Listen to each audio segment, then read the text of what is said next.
let go of his longtime agent and hire Roc Nation to negotiate his new deal.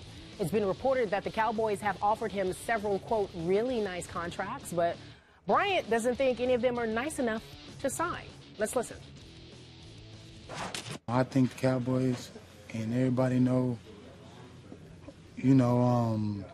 where my head is when it comes to this situation.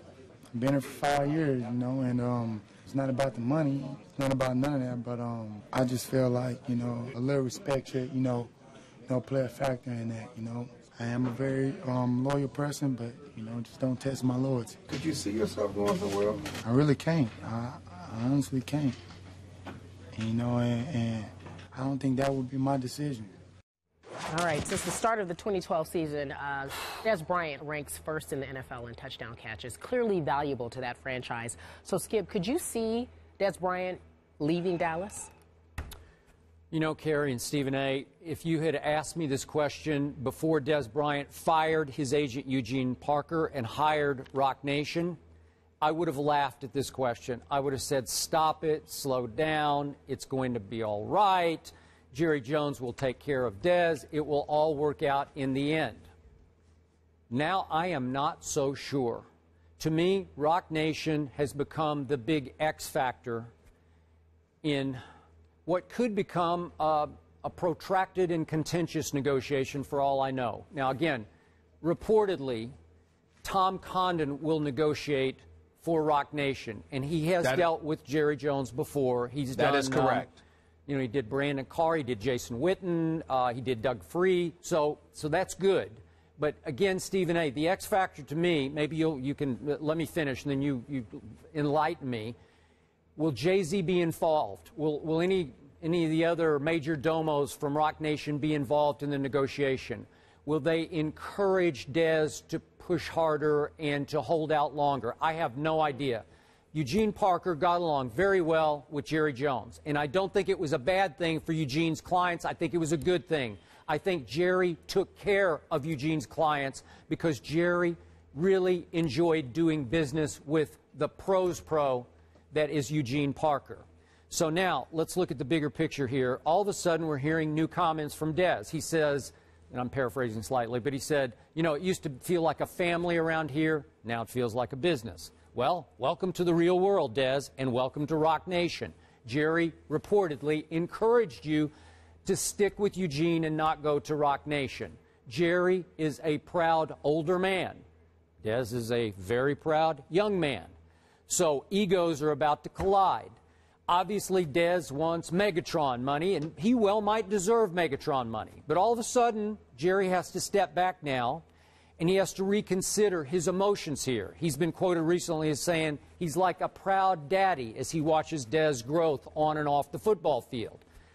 Is he going to feel that close to Dez now, going forward? I'm not so sure about that because he also has to figure out how to take care of DeMarco Murray and maybe Rolando McClain, who's also coming up. We're not sure how valuable he's going to be, but fairly valuable, I would think, going forward.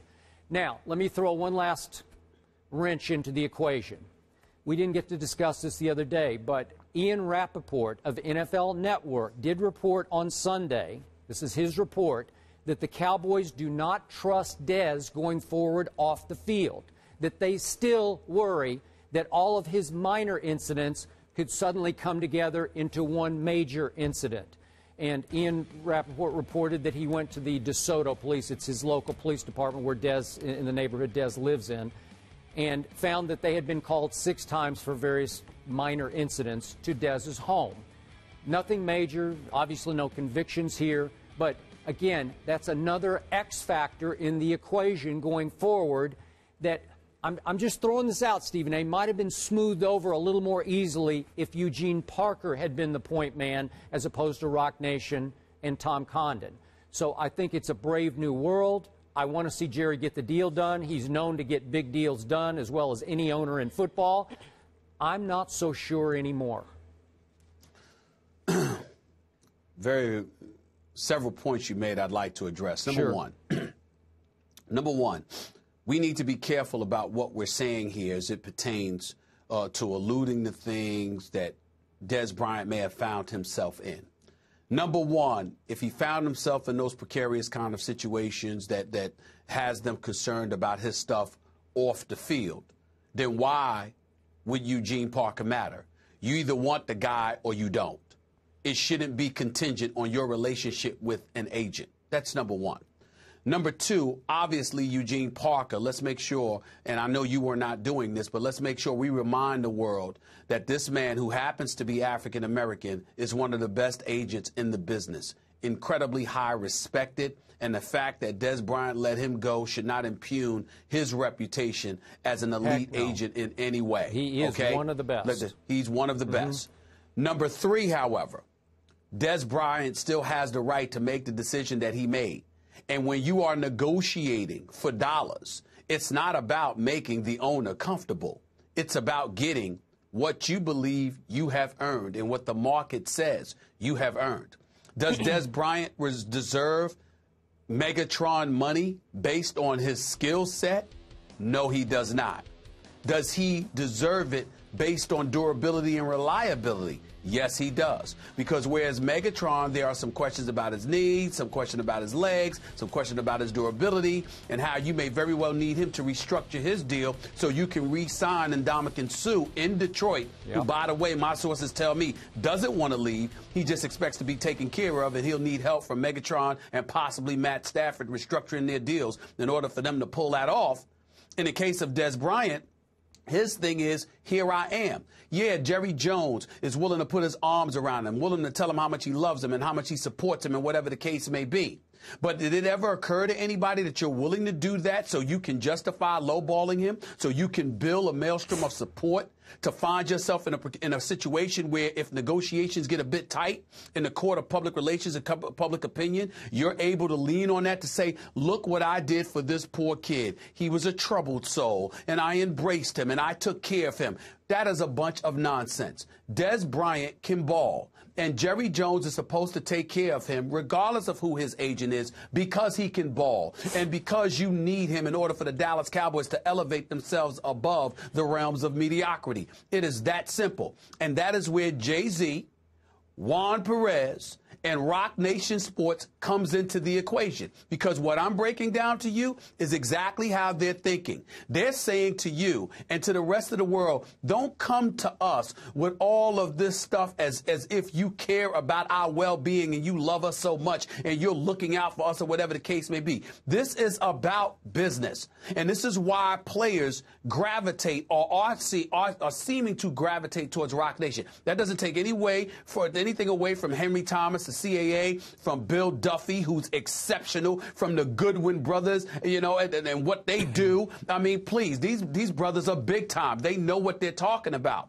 But when you're talking about Jay-Z and a player's willingness to connect with them, it's because Jay-Z has went through the system. He understands how to make money with the system coming your way against you in its own way, trying to make you feel as if you're obliged or you're obligated, rather, to capitulate and acquiesce to their demands. No, it's about an even playing field. It's about getting what the market says you deserve. More importantly, it's about getting what these owners would give to somebody else that they like. But is it as productive, or is just as productive, but not necessarily more productive? When it comes, particularly to African-American athletes, on far too many occasions, not all, not most, Skip, but on far too many occasions, think about this for a second, as long as you've been around. How many times do we hear of situations and scenarios where it's the rags to riches story, where this person came out and pulled themselves up by the bootstraps and had somebody help them along the way, and look at where they are now? Oh, there's always this connotation that folks, that brothers are supposed to be grateful. And I'm not here to say that they're not. Of course you're supposed to be grateful, but primarily because you have finally received what your work ethic has earned and what your production has earned, as opposed to being perceived as being somebody that's handed something out of the goodness of somebody else's heart. That's not Jerry Jones. Let's stop that. The man is trying to market the Dallas Cowboys and win football games and get his money hand over foot that way. Des Bryant is trying to do the same. There is nothing wrong with that. And that is what Rock Nation with Jay-Z and Juan Perez emphasize to these brothers, and I applaud them for that, along with the Bill Duffys, the Goodwin brothers, and Hank Thomas, Henry Thomas, and all of these other guys. I applaud them for making sure they send that message. The time has come for people to stop treating us as if we should be grateful for what we have earned. I hear you. But here's my point, and I think you're missing this point. Jerry Jones has always really taken care of his favorite players, his superstar. He takes care of players in ways many owners do not. So I have seen players in the past, in my years covering the Cowboys, who played up to Mr. Jones, let him treat them like a son, and I got to tell you, he way overpaid a number of those players. I'm not going to say who they were, but even, let's go all the way back to the Deion negotiation, which was one of Eugene's first with Jerry Jones. Jerry Jones broke the bank for Deion Sanders, and he deserved that and more. But what I'm saying, you. Okay, well, he did. But there's a way to handle people. Jerry can be, as we all know, stubbornly, wrong-headedly proud. And if you push him into a corner, he will fight back. So everything you just described to me about how that Dez should be treated correctly, it all leads to a player who's going to be more and more inclined to either hold out or to leave Dallas, Texas, to hit the open market. Okay? God bless. If that's what you want to do, I'm on record. I already told you this when we did it, what was it, a couple of weeks ago. I told you I will bet that Dez won't be able to get as much money elsewhere as he could get from Jerry if he played his cards correctly with Jerry. But wait a minute. If he can't get as much money elsewhere that he could get from Jerry, then it's not going to be contentious because his representation is going to recognize that, he's going to recognize that, and all is well. But the problem is with the things that you're saying about Jerry Jones, and please let me preface my comments by saying I'm not trying, in all seriousness, I am not trying to cast any aspersions on Jerry Jones. I know there are players he has taken care of. I also know there are some players he hasn't, Skip, and Emmitt Smith comes to mind, and Deion Sanders could have gotten more elsewhere too. Yeah, he took care of Deion, but Deion could have got more elsewhere. This is prime time. Just stop it, okay? No. The point that I'm trying to make to you, Go ahead. Yeah, Go ahead. The point that I'm trying to make to you is this. Regardless of all of that stuff, in the end, treat it like business. If this man deserves this, don't act as if you're put off and you're offended by the fact that he'll stand up and say, this is what I deserve.